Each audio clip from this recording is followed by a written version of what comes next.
이 시간에는 나에게 죄 지은 자들은 누구든지 다 용서해야 하는가? 라는 제목으로 함께 말씀을 나누기로 합니다. 내가 누군가를 용서해야 되는 그런 상황이 발생하게 되는, 나에게 죄 지은 거예요. 나에게 잘못한 겁니다.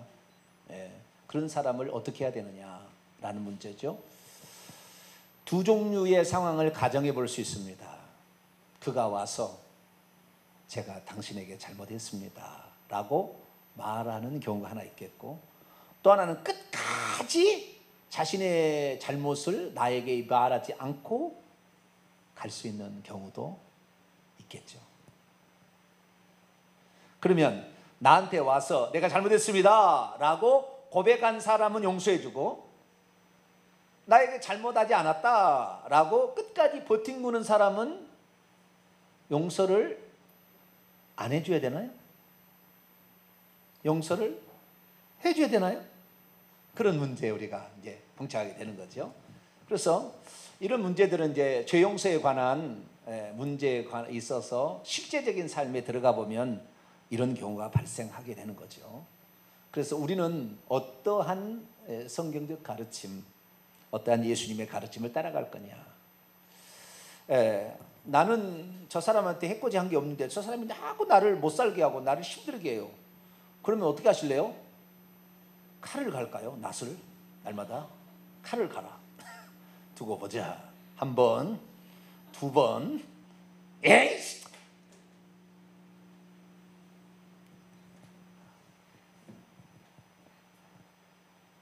우리의 인내가 어느 정도 한계까지 있는지는 모르겠지만, 한국 사람은 3, 4번이잖아요. 한 번, 두 번, 세 번까지 참아줘. 네 번째는 안 되는 것 같아요. 근데요, 제가 지금까지 살아오면서 뭐 화를 낸다든가 뭐 이런 일 있잖아요. 거의 내본 일이 없는 것 같아요. 저희 집사람은 24년 지금 살아가고 있는데 거의 내본 적이 없는 것 같아요. 왜 그러면은 저라도 성질이 없겠어요? 저라고 성질이 없겠냐고요? 저희 아버지가요 정시합니다. 강씨, 최씨만 있는 게 아니고 정씨도 저희 아버지가 한 정시합니다. 그래서요 저희 가문이 상당히 좀, 저희 누님하고 저는 약간의 유전자가 좀 다른 유전자지만 저희 다른 식구들은 한 정시해요. 무뚝뚝하죠. 내질러 버리죠. 눈썹도요 여기가 짙어요. 눈썹도 이렇게. 그래서요 여기 창이 생겼어. 얼마나 이거 두툼한지. 눈썹이 많아가지고 요 밑에가 창이 생겨가지고 빗물도 안 떨어져. 얼마나 눈썹이 짙어가지고.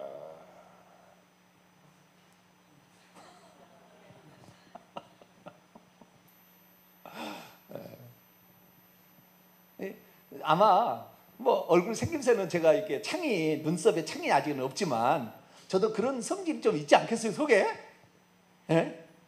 그런 성질이 있을 텐데 때로는 너무나 천부당 만부당 하는 일을 나한테 시킨다든지 너무 억울한 일을 당하게 된달지, 그렇게 될 때는 한번 대들고 싶은 생각도 있고, 또는 나를 너무나 힘들게 하는 사람이 있으면은 하나님, 근데 그런 기도는 못 해봤어요. 근데 이제 보통 사람은 하나님 나를 너무 힘들게 해요, 저 사람. 시편을 보면 손을 봐달라는 기도를 많이 합니다. 시편을 읽어보면, 내가 시편을 안 읽어요. 그래서 되도록이면. 왜냐하면 시편, 하나님 저 악한 자를 벌하지 아니하시나이까, 그런 내용이 엄청 많아. 근데 시편을 내가 읽다가 나는 시편은 나는 싫어. 왜? 예수님은 주여 저들이 저는 하는 일을 잘 알지 못해서 저들이 저를 용서해달라는데 하나님 봐주세요. 악인을 한번 봐주셔야죠. 막 이렇게 막 그렇게 써놨어. 물론 인간적인 생각이에요. 그러나 뒤에 가면은 그 죄를 용서해달라면 그렇게 하지만, 그러나 하나님 나의 신음 나의 고통을 왜 돌아보시 않나이까, 이걸 거꾸로 말하면 저가 한번 봐버리시지 뭐 왜 나만 이렇게 고통받, 그런 내용이 많이 있어요. 그래서 내가 시편을 잘 안 읽습니다. 저희 집사람이 나에게 한 얘기 했어요. 왜 당신은 시편 강의를 하지 않냐고. 다른 목사님들은 시편 강의를 많이 하는데 왜 당신은 안 하냐고. 되도록이면 안 해요. 왜? 그런 그 주님의 마음과 어긋나는 인간의 그 내부가 폭로되는 그런 기도가 많이 있어요. 물론 하나님께서 뭐 그런 원수 갚아달라는 기도를 하나님이 들으시지는 않겠지만, 그러나 인간의 내면이 그대로 드러나 있기 때문에 인간 냄새가 펄펄 나서 안 봐요. 제대로 보면 시편을 중요한 것만 이렇게 읽고 넘어가는데요. 어쨌든 그런 성질이 있을 건데도 불구하고 화를 내지 않는 이유가 어디 있느냐? 저는 이 1만 달란트 탕감 받은 자 이 비유를 안 다음부터 그래요.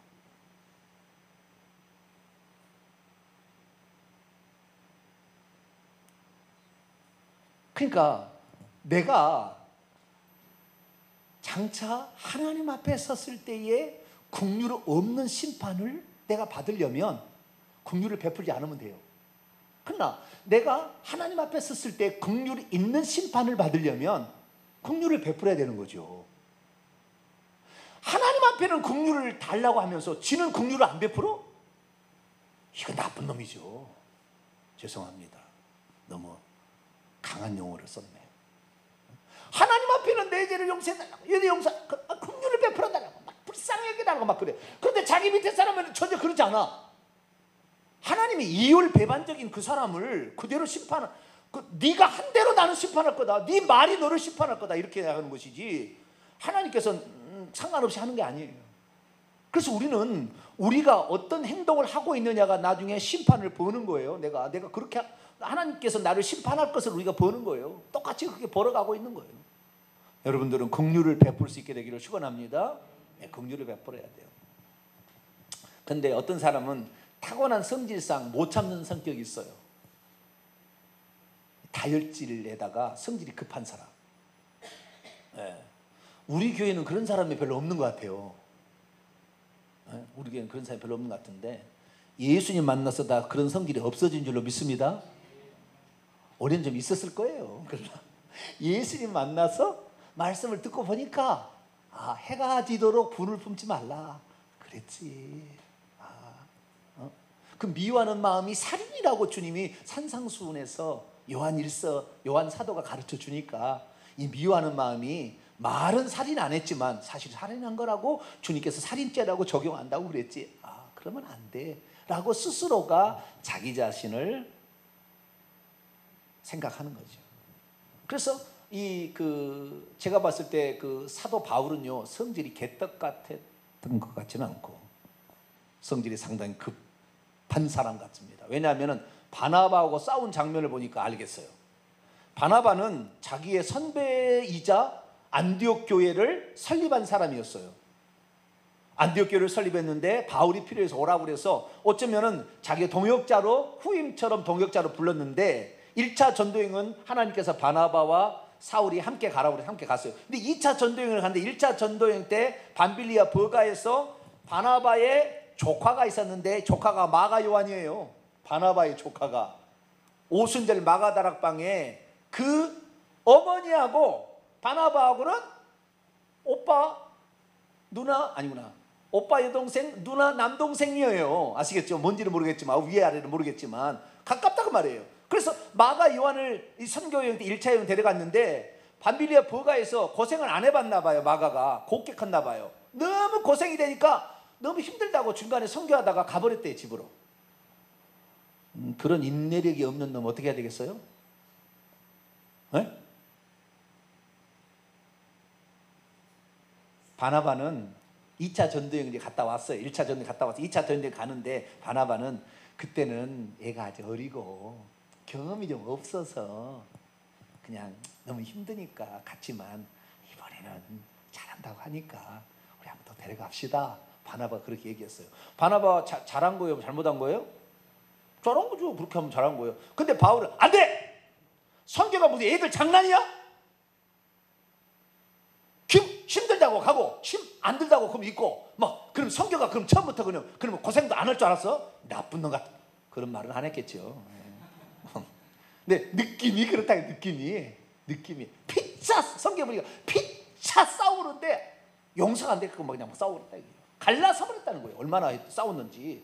바나바는 그래도 데려갑시다. 안 돼. 사울은 안 된, 바울은 안 된다고 그랬다고요. 자, 그러면은 여러분이 바나바와 사울이라고 합시다. 누가 더 어른입니까? 누가 더 어른이에요? 바나바가 더 어른이지. 바나바가. 바나바가 원목사고 그거는 부목사격이에요. 그러면 누구의 말을 들어야 되는 거예요? 혹시 설령 자기가 옳다고, 그렇지, 성경은 뭐 얘들 장난입니까? 안 되니까, 안 된다, 정말 죽을 각오를 하고 가야지. 중간에 힘들어 나 이럴 사람 데려가면 안 된다. 그건 맞는 말이죠. 뭐 바울 말도 틀린 말은 아니고 바나바의 말도 틀린 말은 아닌데, 만약 둘이가 이 의견이 나왔다 그러면 누구의 말을 들어줘야 되는 거죠? 바울이 바나바의 말을 들어줘야 됩니다. 왜? 자기를 고용한 사람이니까. 안디옥 교회에 자기를 데려와서 같이 동역하자고 데려온 사람이니까 선배고 어른이잖아요. 그러면 당연히 사울이 그렇지 않아도 좀 못마땅하고 이러지만, 그래요, 그러면 한번 데려가 봅시다. 이번, 그래서 만약에 혹시 또 그럴 일 있으면 두 번 다시 안 돼요. 그러고 데려갔으면 참 좋았을 텐데, 바울이 성질이 똑같았는지 절대 안 된다고 했대요. 절대 안 된다. 그래서 내가 사울이 성질이 불같았겠구나 라는 사실을, 베드로만 불같은 것이 아니라 사울도 불같았구나라는 사실을 알 수가 있어요. 근데 그 성질을 어떻게 이겨겠느냐. 사울은요, 그런 그 성질이 있잖아요. 근데 그런 성질도 주님을 위해서 불타오르게 되면은 좋을 때도 있긴 있더라고요. 그냥 아주 불같은 성격이 오직 주님 이렇게 해서 그냥 가는 것도 좋긴 좋아요. 그런데 어떤 상황이 발생했을 때는 마음에 상처를 줍니다. 다른 사람에게 상처를 줘요. 그래서 그 당찬 성격, 다혈질적인 성격도 좋기는 좋지만 이 성질을 절제하지 못했을 때 참 우리가 어떻게 할 것인가라는 건데요. 성질이 좋은 사람은 근데 성질이 좋은 사람들은 뭐 나에게 화를 막 내기에도 그래, 아직은 몰라서, 또는 아직은 어려서, 또는 내가 알지 못하는 또 다른 어떤 상황이 있겠지, 그러니까 저렇게 화를 내겠지, 뭔가 일이 있겠지 라고 생각하고 그렇게 덮어두면 참 좋을 텐데, 내 성질이 자꾸 건들면 한 번, 두 번 그러다가 안 된다 그 말이죠. 폭발해 버린다 그거죠. 그래서 우리를 힘들게 하는 자들에 대해서 어떻게 할 것인가. 그런데 1만 달란트 빚진 자의 비유를 보고, 내가 하나님 앞에 장차 섰을 때 그분이 나를 모른다고, 그분이 나를 용서 안 해주겠다고. 왜? 너도 용서 안 해줬잖아. 그럴까 봐. 이 말씀을 듣고는 그 다음부터는 제가 마음을 바꾼 거예요. 그래서 무슨 성질을 돋구는 일이 막 발생하면은 뭐라고 하냐면은 무슨 사연이 있겠지. 시작. 무슨 사연이 있겠지. 그렇게 생각하기로 했어요. 무슨 사연이 있겠지. 진짜 시간이 지나 보면요, 무슨 사연이 있었어요. 맨날 그러지 않거든. 어떤 상황이 발생한 거예요. 거기에다가 같이 터진 거죠. 그래서 무슨 사연이 꼭 있더라는 거예요. 두 번째는 내가 나를 힘들게 하는 사람 막 그것을 같이 퍼부어버리면 나야 속시원하겠지만, 안 갚음해버리면 좋겠지만, 그러나 그렇지 않고 참는 것은 뭐냐면, 내가 혹시 거기에 대해서 맞받아 쳤는데 이것이 그 사람에게 상처가 되거나, 아니면은 내가 진정 믿음의 모범을 보일 지도자의 위치에 있었는데 그렇지 못한 인간의 민낯이 드러나므로 그 받는 사람이 저 사람 믿음이 있는데 믿음이 없구만, 저 사람이 하나님을 섬긴다고 하는데 아니구만, 이런 얘기를 할 수도 있다. 그래서 제가 절제를 해버리는 거예요. 그래서 제가 온유하잖아요. 안 그래요? 김미순 인사님, 제가 온유하죠? 온유하죠. 김미순 인사님 온유한다. 온유하게 된 것이 성경 말씀 때문에 그랬어요. 그리고요, 또 하나 내가 온유하게 된 거 어떻게 됐냐면요, 십자가의 사건을 제가 내한테 적용한 거예요. 십자가의 사건을. 자, 갈라디아서 2장 20절.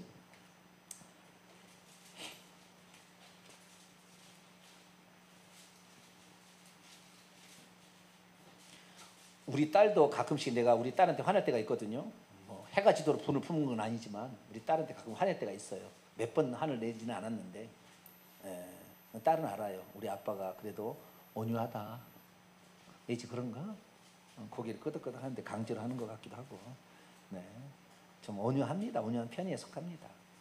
근데 그렇게 될 수밖에 없었던 것은 이 사실을 알고요. 갈라디 2장 20절 같이 읽읍시다. 시작. 내가 그리스도와 함께 십자가에 못 박혔나니 그런즉 이제는 내가 사는 것이 아니요 오직 내 안에 그리스도께서 사시는 것이라. 이제 내가 육체 가운데 사는 것은 나를 사랑하사 나를 위하여 자기 자신을 버리신 하나님의 아들을 믿는 믿음 안에서 사는 것이라. 네, 내가 그리스도와 함께 십자가에 못 박혔나니. 십자가는 두 가지 용도가 있어요. 하나는 고난을 의미합니다. 또 하나는 죽음에 넘기는 도구예요. 십자가는 나를 죽음에 넘기는 도구. 십자가를 지고 간다고 했을 때는 고난의 십자가를 지고 가는 것인데, 십자가에 못 박혔다는 것은 그 사람을 죽이는 거예요. 십자가는 죽이는 도구예요. 그래서 내가 십자가에 못 박혔다는 것은 그 죽이는 도구로 쓴 거거든요. 내가 죽었는데 그리스도와 함께 내가 십자가에 못 박혀 같이, 그리스도는 머리고 우리는 그의 몸이잖아요. 그러니까 예수님이 죽을 때 그의 몸으로서 그때 못 박힌 거에 못 박혔잖아요. 머리에는 주님은 여기 가시 면류가 박혔지만 우리는 창자국 못 자고 박혔잖아. 우리가 그 몸인데 그때 같이 못 박혀서 죽었다고 말이에요. 물론 몸이 죽는 게 아니라 머리가 죽어야 죽는 거지만 그때 같이 죽었다고 말이죠. 그러니까 나는 죽었으니까 나는 그리스도 안에서 이미 죽은 자야. 죽은 시체가 화를 낼 수 있어 없어? 없지라고 생각해요. 따라합시다. 나는 시체다. 뭐라고요? 나는 시체다. 그 생각을 가질 때부터 이렇게 하라고 그러더라고 누가. 그래서 내가 그걸 배운 거예요. 네. 그래서 나는 시체다. 나는 성질 낼 수 있는 사람이 아니다. 나는 이미 그리스도와 함께 못 박혀 죽였다. 이렇게 하는 거예요. 자, 로마서 6장에 또 나옵니다. 로마서 6장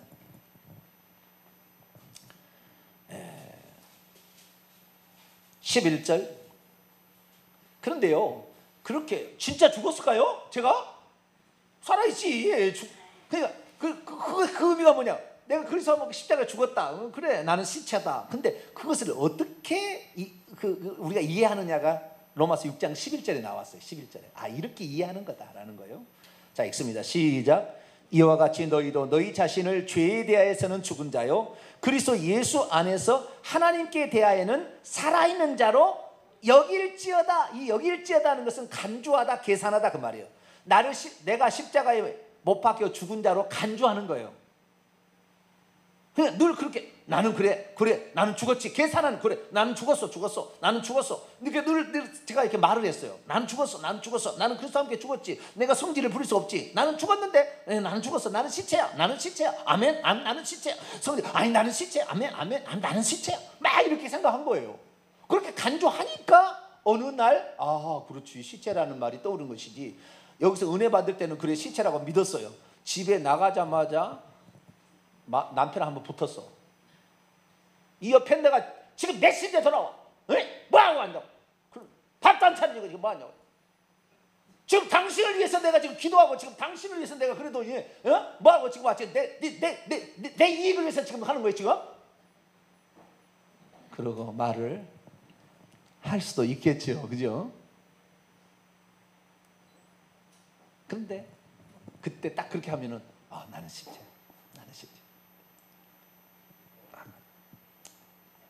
여러분, 무슨 상황이 발생했을 때 뭐 말을 해가지고 손해 볼 수가 있어요. 그때는 말을 안 하는 게 좋아요. 무슨 말을 하면은 오히려 손해입니다.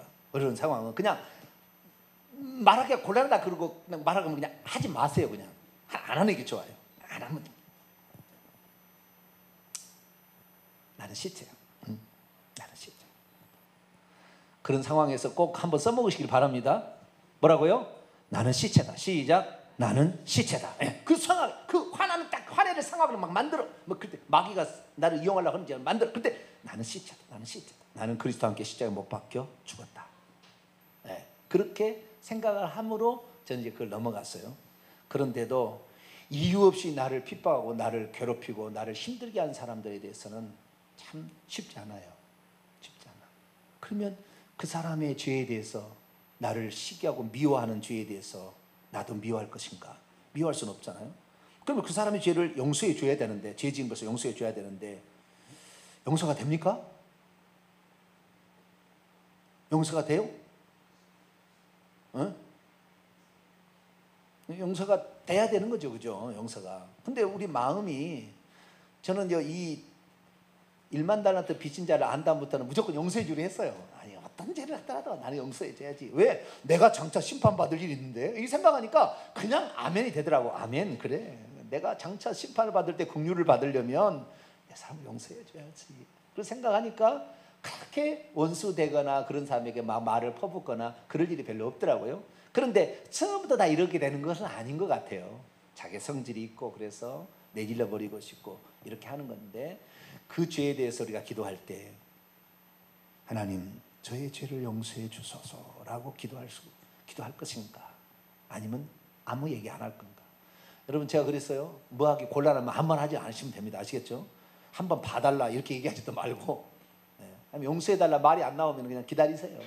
기다리시고, 그러나 보다도 적극적으로 한다는 것은 그들의 죄를 용서해 줘야 합니다. 왜냐하면 우리가 장차 주님 앞에 섰을 때 용서 받으려면 이미 용서 받은 것이 있고 받을 것이 있어요. 지금 대한민국의 교회들은 이미 용서 받은 것이 먼 미래까지 계속 될 줄 알고 착각하고 있는 거예요. 그렇지 않아요. 우리는 1만 달란트를 용서를 받아버렸어요. 1만 달란트라는 것은요, 얼마냐면 1달란트는 34kg입니다. 금이 34kg인데 1달란트는 6,000데나리온입니다. 6,000데나리온. 한 데나리온은 노동자의 하루 품삯이요. 이것을 5만 원으로 계산한다면 1달란트는 6,000데나리온, 6,000 곱하기 5 하면은 3억 원입니다. 얼마라고요? 1달란트가 3억 원인데 1만 달란트예요. 1만 달란트는 6천만 데나리온이에요. 얼마라고요? 6천만 데나리온. 6천만 데나리온 계산하니까 30조 원이더라고요. 30조 원을 갚을 수 있어요? 아유, 안 되는 것 같아요. 그거 불가능하냐. 우리가 예수 그리스도를 믿을 때에 용서받은 것은 30조 원을 용서를 받은 거예요. 그래서 탕감해 줬다고 하는데, 그 탕감이 어떤 거냐? 탕감에다 말은 아피에미라는 동사를 쓰고 있는데, 아피에미는 여러 가지 의미로 쓰였어요. 그런데 놓아주다, 풀어주다, 용서하다, 내보내다, 가버리게 하다, 풀어주다, 면제하다, 탕감하다, 여러 가지 의미로 쓰였는데, 여기에서의 의미는 뭐냐면 놓아 보내다, 이렇게 하는 게 제일 좋을 것 같아요. 자, 오늘 본문 들어갑니다. 이제 마태복음 18장. 이 탕감하다는 말이 무슨 말이라고요? 놓아 보내다. 그러니까 탕감하다는 말은, 내가 예를 들어서 뭐 100만 원의 빚을 졌잖아요. 탕감이 주었다는 것은 그 100만 원을 장부책에서 지워버려가지고 너는 안 갚아도 돼, 이게 아닙니다. 이게 아니에요. 그런데 사람들은 지금 자기의 죄를 하나님께 회개해서 용서해 달라고 그러면은 그 죄를 아예 책에서 지워버려가지고 없어져 버린 것으로 그렇게 생각하는데, 전혀 그게 아니에요. 그랬기 때문에 이 빚을 탕감받은 비유를 예수님께서 죄 용서의 비유에 주기도문에서 말한 거예요. 자, 마태복음 18장 지금부터 이제 시작합니다. 23절. 그러므로 이것 때문에 하늘들의 왕국은 그의 종들과 결산하기를 원했던 어떤 임금과 같이 되었다. 그리고 그가 결산을 시작한 후에 10,000달란트들의 빚진 자 하나가 그에게 데려와졌다. 원문은 데려와졌어요. 그러니까 아마 붙들려 온 것 같아요. 그가 간 게 아니라 데려와졌어요. 붙들려 갔어요. 그런데 그가 갚을 것을 가지고 있지 않을 때에 주인이 그에게 명하여 그 몸과 아내와 자식들과 가지고 있는 모든 것을 다 처분하여 갚으라고 하였다. 그러므로 그의 종이 엎드린 후에 그에게 절하고 있었다. 이 절하고 있었다는 미완료거든요. 계속해서 막 절하고 있었던 것을 표현하고 있는, 아직 끝나지 않았어요. 절하고 있었다.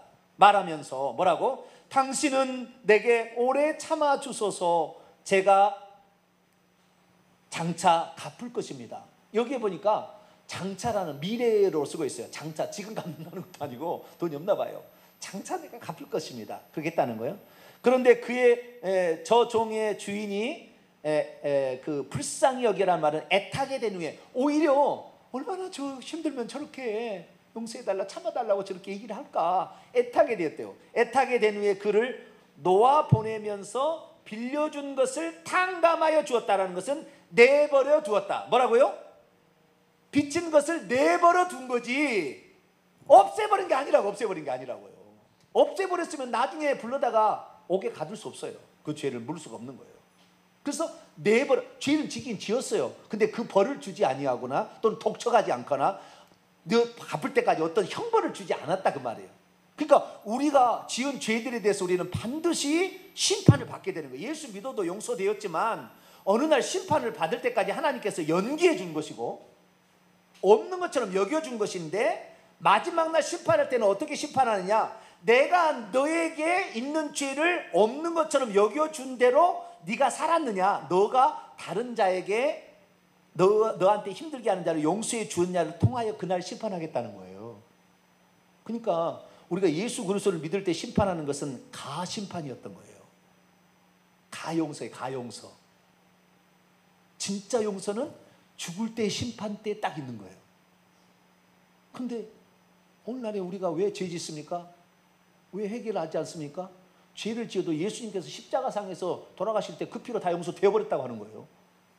그러니까 예수의 피는 언제나 살아있으니까 내 죄는 다 용서될 거라고 생각하는 거예요. 그래서 죄 지어도 나는 상관없다고 생각하는 거예요.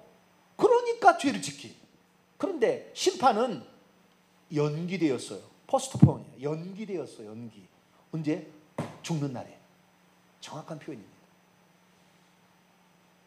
근데 지금 대한민국에 아니 전 세계의 사람들이 예수님의 이 빚을 탕감해 주는 우리가 우리에게 빚진 자를 탕감해 준 것 같이 우리의 빚들을 우리에게 탕감해 주소서라는 주기도문의 그 기도문을 정확히 이해하느냐? 이해 못하고 있어요 지금. 그래서요 많은 학자들이 이걸 뒤집었습니다.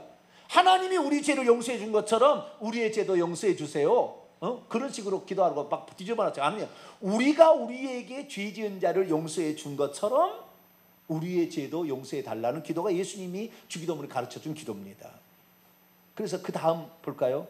이 긍휼을 베풀지 않는 것이 어떤 결과가 나은가? 28절입니다. 저 종이 나간 후에 자기에게 100데나리온 들. 100데나리 한 데나리 5만 원이라면 500만 원이에요. 5만 원 곱하기 100을 곱하면 500만 원. 500만 원 빚진 자를 만났어요. 빚지고 있었던 동료 한 사람을 한 명을 찾아내었다. 여기에 보니까요. 원문에 보니까 찾아내었대요.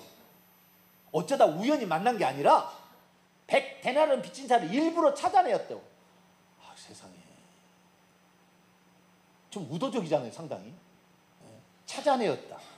그가 그를 붙잡은 후에 목을 잡고가 아니고 이 원문에 보니까요. 질식시키고 있었다. 얼마나 목을 잡고 비틀어가고 여기 지금 미완료 목을 잡고 비틀어가지고 숨을 못 쉬겠죠. 그 한 장면 미완료 아직 안 끝났어. 아직 숨이 지금도 못 쉬어. 지금도 원문에 보면 그래.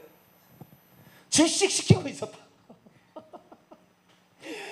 야, 지가 용서받으며 생각하면 어찌 이럴 수 있나 생각이 들어요. 그리고 말하면서 뭐라고 하냐면 빚을 갚으라. 만약 내가 어떤 것을 빚지고 있다면 빚을 갚으라. 그렇게 명령을 했다는 거예요. 그러므로 그의 동료 종이 엎드려서 그에게 간청하고 있었어요. 말하기를 당신은 나에게 참아 주소서. 내가 당신에게 장차 갚을 겁니다. 아까 일만 달란트 빚진 자가 그 주인에게 하는 여가 동일한 단어입니다. 그 문장 자체가 내게 참아 주소서. 내가 장차 갚을 겁니다. 이렇게 했다는 거예요. 그런데 30절 그런데 그렇게 원하지 않았다. 오히려 떠나간 후에 빚지고 있는 것을 갚을 때까지 그를 감옥 안으로 던져버렸다. 대단하네. 요즘에 네노람불이라고 했죠. 네로 남부. 내가 하면은 로망스고 너가 하면 불법이고 내가 하면 합법이고 그죠? 예. 그런데 자기가 용서받을 때는 좋은데 남에게는 아주 남에게는 인색하지 말고 자기에게 엄하세요 좀. 예? 그래야 생활가 좋아지지. 할렐루야. 나에게는 엄하게 하고 남에게는 좀 관대해 줘야지. 거꾸로 남에게는 관대하지 않아. 그냥 막 씨알까지 막 다 찾아내가지고 너 이랬지 너 이랬지 이런 것이 뭐지 깜이야 막 그래. 나한테 하면은 그럼 네 자식 조사해 볼래? 음액이 주고 할 텐데. 나에게는 좀 인색하지 마세요. 나에게는 엄하게 물으시고 남에게 할 때는 조금 더 관대하게 상대방의 여건을 형편을 좀 생각하면서. 그러니까 법관은 그러면 안 돼요. 아시겠죠? 법관은 막 이해해 주려고 그래. 당신은 죄가 없지. 그러면 안 돼. 법관은 이것은 질서를 세우고 정의를 세우는 문제이기 때문에 반드시 죄를 찾아내서 그걸 해야 되지만 법관이 아닌 이상 우리는 나에게는 인색하고 상대방은 관대하고 이렇게 해야 되는데 이 1만 달란트 탕감 받은 자는 그렇게 하지 않았다는 거예요. 그리고 옥에 가둬버렸대요. 그러자 그의 동료 종들이 그것을 본 후에 몹시 슬퍼했다. 몹시 슬퍼했어요. 그리고 떠나간 후에 자기 자신들의 주인에게 가서, 그러니까 이 종들은 그 주인이 있는 종들이 여러 종들의 한 종이었어요. 1만 달란트 탕감받은 자가. 그 옆에 있는 다른 종들이 주인에게 가서 그 되었던 일들을 알렸습니다. 그랬더니 그때 그 주인이 그 1만 달란트 탕감받은 자를 가까이 부른 후에 그에게 말했습니다. 악한 종아, 네가 간청하기에 내가 너에게 모든 빚을 탕감하여 내버려 두었거늘 너도 역시, 이게요 33절에 있는데요, 역시란 말이죠. 너도 역시 너에게 너를 불쌍히 여긴 것 같이, 너도 역시 너에게 긍휼을 베풀었던 것 같처럼 역시 너도 내 동료에게 불쌍히 여김이 마땅하지 아니하느냐 하고 그의 주인이 분노한 후에 빚지고 있는 모든 것을 갚을 때까지 그를 형리들에게 넘겨주었다, 이렇게 말하고 있어요. 그러니까 저는 내가 아무리 열심히 살고 잘 산다 할지라도 하나님 앞에 죄 없이 흠 없이 전혀 없이 살 가망성이 없어요. 저도 사람인데 육체를 가지고 있는데 이미 죄된 본성이 내 안에 있고 귀신들이 오만 것으로 나를 유혹하고 있는데 하나도 안 나가고 깨끗하게 살 수 있다? 불가능. 오직 예수 그리스도는 가능하겠지만 우리는 아무도 그럴 사람 없어. 그러면 나도 심판대 앞에 가서 우리 주님께서 그날 무슨 죄를 지었는지 필름처럼 딱 보여준대요. 우리 거짓말 못 하도록. 전화를 2번 해서 3번, 아니 나 한 번밖에 안 했는데요. 아니 2번 했다는데? 아니 한 번밖에 안 했다니까요. 그럴 수가 없어. 그냥 녹아 틀어버려요. 하나님 주님이 탁 틀어버리면 바로 나와버려요. 그러니까 우리는 그때 뭐 변명할 수가 없어요.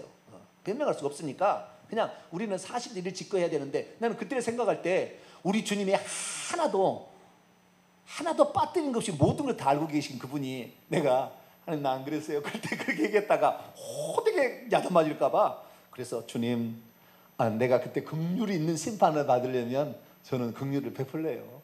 그래야 주님께서 나에게 긍휼을 베풀 거 아니겠습니까? 라는 생각을 갖고 있으니까 그 다음부터는 화를 못 내겠더라고요. 그리고 나에게 힘들게 하는 사람, 나를 괴롭힌 사람을 용서해 준다. 용서해 줘야 되겠다. 그런 마음을 갖게 된 거예요. 저 같은 마음을 다 갖게 되길 축원합니다. 물론 다 갖고 계시겠지만 이런 마음을 갖고 살아야, 그래야만이 가족도 변화되는 거예요.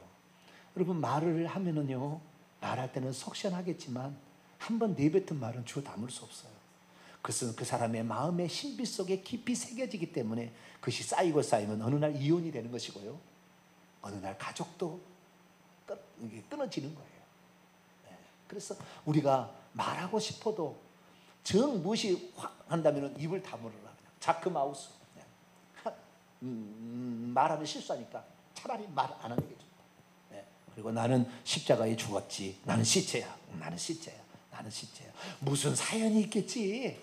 무슨 사연이 있겠지. 그래도 안 되면은요, 생수 앞으로 가세요. 어디 앞으로 가라고요? 생수 앞으로 가지고 물을 한 컵을 따라요. 그래가지고요 벌컥 먹어버렸어요. 물 한 컵을 딱 먹는 순간에 다 막 심장이 벌렁벌렁했던 게 싹 가라앉아 버립니다. 그러니까 세 번째, 이것은 뭐 성경에 나와 있는 건 아니에요. 정수기 앞으로 가라. 세 번째가 뭐라고요? 정수기 앞으로 가라. 그래서 물을 한 컵을 따라서 물을 마시고 있으면 그냥 내려가 버려. 그냥 그때 그 성질이 그렇게 올라왔는데 그 성질은 없어지는 거예요. 내 나름대로 어떻게 하든지 그 성질을 내보지 않으려고 몸부림치는 흔적이 하나입니다. 어쩔 때는 물을 정수기가 없을 때가 있어. 그럼 어떻게 해야 될까요? 침을 꼴깍 삼키다. 세 번만 딱 꼴깍 삼키면은 그냥 성질이 없어져 버리더라고. 내가 해보니까. 뭐라고요? 침을 세 번을 꼴깍 삼켜.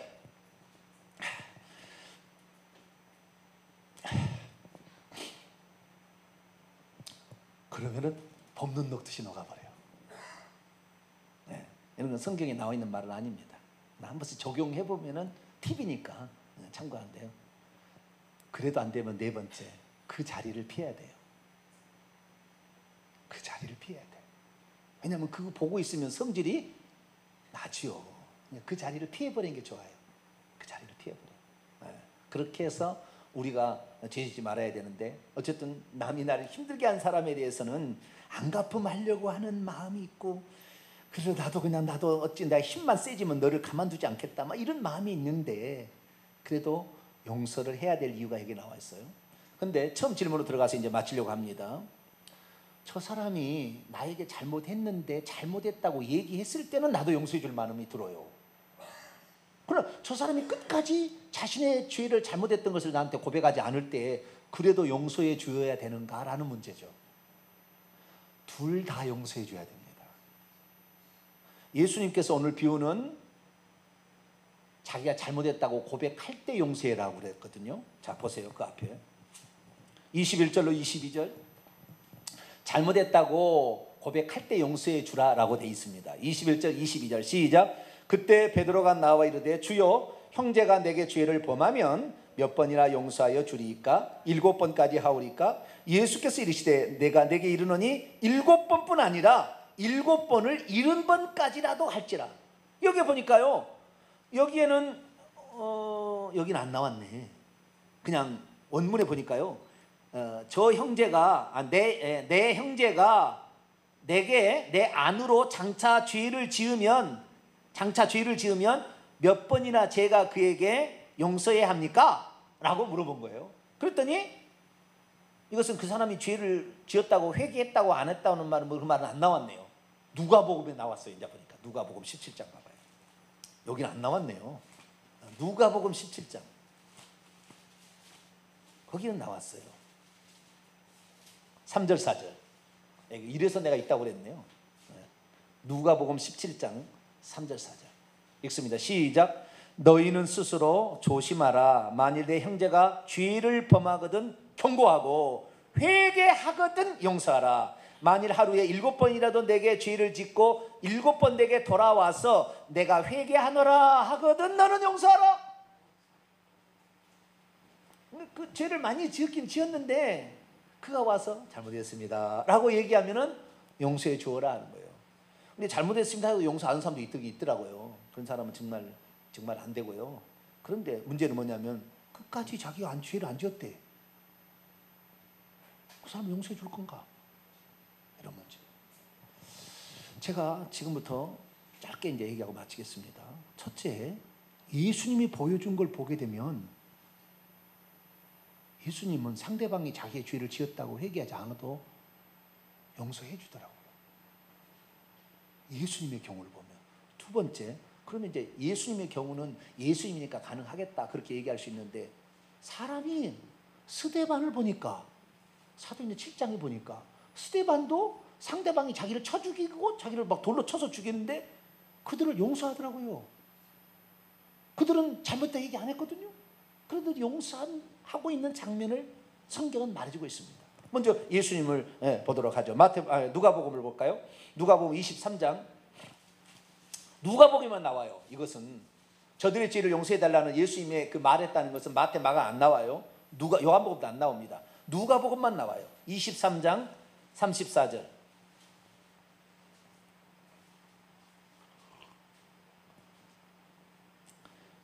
읽습니다. 시작. 이에 예수께서 이르시되 아버지 저들을 사하여 주옵소서 자기들이 하는 것을 알지 못함이니이다 하시더라. 오늘 지기갑니다. 그런데 예수께서 아직도 말씀하신다. 한 번만 말하지 않았다는 거예요. 이것이 계속 주여 저들의 죄를 용서해, 저들의 죄를 용서해, 저들의 죄를 용서해 계속 했다는 거예요.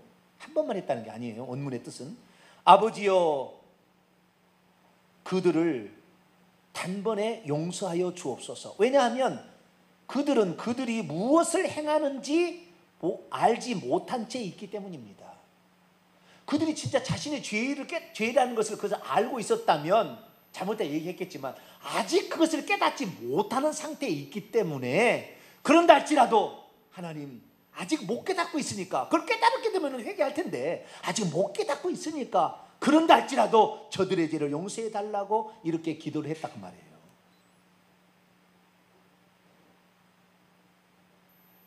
특히 그 양편의 강도는 처음에는 비난했잖아요. 이 기도 후에 한편의 강도가 회개합니다. 그래가지고 자신의 죄를 이분은 죄가 없다라고 얘기를 하고 나중에 회개를 해서 천국 가는 상태가 봤잖아요. 사도행전 7장에 보면은 스데반이 어떻게 기도하냐면 누가복음 7장 60절 보면 주여 이 죄를 그들에게 돌리지 마옵소서 이렇게 기도합니다. 그래서 거기에 있는 자들이 회개 안 했어요. 자신의 죄가 지금 짓는지 모르잖아요. 그런데 그들의 죄를 용서해 달라고 기도했더니 어떤 사태가 벌어지느냐? 하나님은 거기에서 사울을 꺼내버려요. 지구상에 존재하는 제자들 가운데 최고의 지도자 사울을 거기서 건져내서 써버립니다. 마귀에 속했던 자를.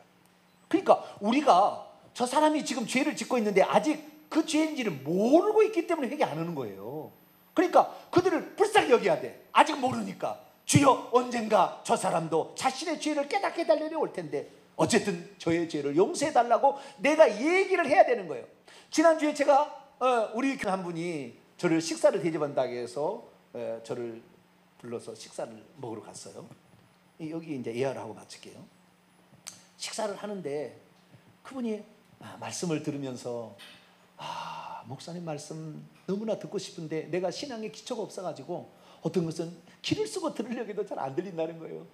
그래서 성경책을 내가 쉬운 성경책을 한 번은 좀 읽어야 되겠다고 막 이렇게 얘기하시고 이렇게 얘기를 하시다가 그러다가 뭐냐면은 목사님 나 많이 달라졌어요 그러더라고요. 왜 그러니까 내가요 엄청 죄인이거든요. 입이 걸었대요. 입이 걸어 다녔나 봐요. 입이 걸었어요. 입이 그냥 욕설로 가득했다는 거예요. 욕설로. 근데 지금은 잘 욕설이 안 나온다는 거예요. 그런데 아직도 좀 나오려고 그런대요. 그래서 제가 이제 한마디를 던져줬더니 오늘부터는 아마 그날부터는 안 할 거예요. 아주 마음에 새기고 갔어요. 그분이 어떻게 하냐면은 성도님 내가 한마디 그 성경의 말을 내가 가르쳐 드리죠. 예수님께서 마태복음 10장에 보면은 제자들을 전도하라고 파송을 하는 장면이 나와요. 아무것도 가지 말고 그래도 하나님께서 먹을 거 다 준다. 그러니까 아무것도 가지 말고 가라고 그랬어요. 그런데 그때 뭐라고 했냐면은 도착하자마자 그 집에 들어가면 그 집에 평안이 임하기를 기도하라. 만약에 그 집이 평안을 받기에 합당치 아니한다면 빈 평안, 빌었던 평안이 너에게 돌아올 거다. 그렇게 얘기했어요. 거꾸로 정형합니다. 이 싸가지 그것이 받을만하면 그게 하지만 그게 받을만하지 않으면 그것이 누가 되는 거예요? 어이구 그러니까 금방 깨달아보다 불이 딱 들어왔어. 예전에는 내가 퍼부숴버리면 저놈이 나쁘다 그랬는데 저놈이 받을만하면 괜찮다 그거예요. 받을만하면 저 욕설을 받을만하면 괜찮은데 받을만하지 않는데 만약에 그랬다 그럼 어떻게 되는 거예요? 그 욕설이? 내게 돌아온다. 그러니까 이제부터는 나 그냥 예전보다는 많이 안 하고 이제 하는데 그래서 가끔가다 그럴 말이 나온다. 욕설이 나오려고 한다는 거예요. 내가 이걸 가르쳐줬더니 이 불이 탁 들어왔어요. 목사님 알았습니다. 성질이 급하신 분인 것 같아요. 네. 그래서 그렇구나. 우리가 상대방을 용서해 준다고 기도해도 그가 용서받을 수 있는 상태가 되지 않으면 내가 용서해달라는 용서를 주님께 용서해달라는 것으로 돼서 주님 나의 죄를 용서해 주는 거예요. 이해가 되셔요? 네? 내가 저 사람을 용서해달라는데 저 사람이 나에게 회개를 해서 용서할 수도 있지만 회개 안 하게 되면은 용서받을 수 있는 자격이 안 주어지잖아요. 그럼 내게 다시 돌아와. 그러면 그 사람의 죄를 용서해 줍니다라고 얘기했을 때 주님께서 그 얘기를 드리고 우리의 죄를 용서해 주는 거야. 할렐루야.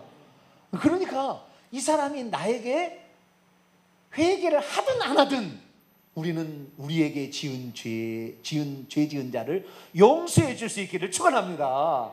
이것이 영적 비밀이에요. 여러분이 좋은 얘기를 해야 그것을 받을 사람이 안 되면 내게 복이 되는 것이고, 그의 죄를 용서해 주면 용서해 줬는데도 그가 용서받을 자격이 안 되면 내가 죄를 용서받는다니까. 놀라운 영적 비밀이에요. 할렐루야. 여러분 용서하실래요? 용서 안 하실래요? 지금 한 대 그냥 하나님 팍 차가지고 교통사고는 머리를 다 깨버리세요 그냥. 그럼 되겠어요? 안 되겠어요? 그게 만약에 받을만 하면은 뭐 관계 없어요. 받을만 하면. 근데 받을 만한 상태가 아니다 그러면 내 머리 깨지는 거예요. 내 머리. 그걸 아시고 이제 말씀하시라고. 내가 이게 앞으로 말씀하실 때 저것을 받을만 하다 저 사람이 그러면은 그렇게 가겠죠. 그게 받을 수 없는 상황이다 그러면 다시 메아리 갔다가 다게 와버려요. 그래서 나에게 그대로 적용이 된다. 주님 저들의 죄를 용서해 주세요. 그러면 주님께서 그래 네 죄 용서해 주마 이렇게 되는 거예요. 못 받으면 그 사람이 받으면 그 사람이 용서를 받는 것이고, 네, 그 사람이 죄를 용서받아야 되는 거예요. 여러분 한 가지만 마지막 한마디만 더 할게요. 그 사람의 죄를 우리가 용서한다고 해야 하나님도 그 사람이 예수 믿을 수 기회를 주는 거예요. 만약에 그렇게 나쁜 짓 하고 다니는 사람을 우리가 용서한다고 말을 하지 않으면 하나님도 용서 안 해줄 거예요. 그래서 우리가 아무리 나에게 나쁜 짓 한 사람이라 할지라도 그를 용서해 주시기를 축원합니다. 그래야 하나님 언젠가 긍휼을 베풀 거거든 그에게. 오늘 나에게 죄 지은 자를 용서하는 문제에 관하여 그가 회개하노라 하면 용서해 줄 거냐, 회개하노라 하지 않아도 용서해 줄 거냐, 주님의 실제 말씀과 스데반의 삶을 통하여서 예수님이 제자를 파송하는 그 장면을 통하여 우리가 어떻게 할 것을 정확히 결정하여서 여러분은 복만 받게 되기를, 용서함 받게 되기를 축원합니다. 거룩하신 하나님 감사합니다. 우리 성도들이 누군가가 나를 힘들게 하고 괴롭힐 때 그 사람을 어떻게 할 것인가. 그 미워하는 죄는 살인죄와 같은 것인데 과연 용서해 줄 것인가. 주여, 우리가 장차 심판받을 일을 생각하면 이미 우리는 일만단한테 탕감받은 자인데도 만약에 그것을 나에게 지은 죄를 회개하지 않으면 다시 주님이 그 죄를 연기했던 그 심판을 다시 하는 것을 보게 됩니다. 주님, 그 순간에 긍휼 없는 심판을 받기 전에 우리 모두가 긍휼을 베풀게 도와 주옵소서. 우리 주 예수 그리스도의 이름으로 기도하옵나이다.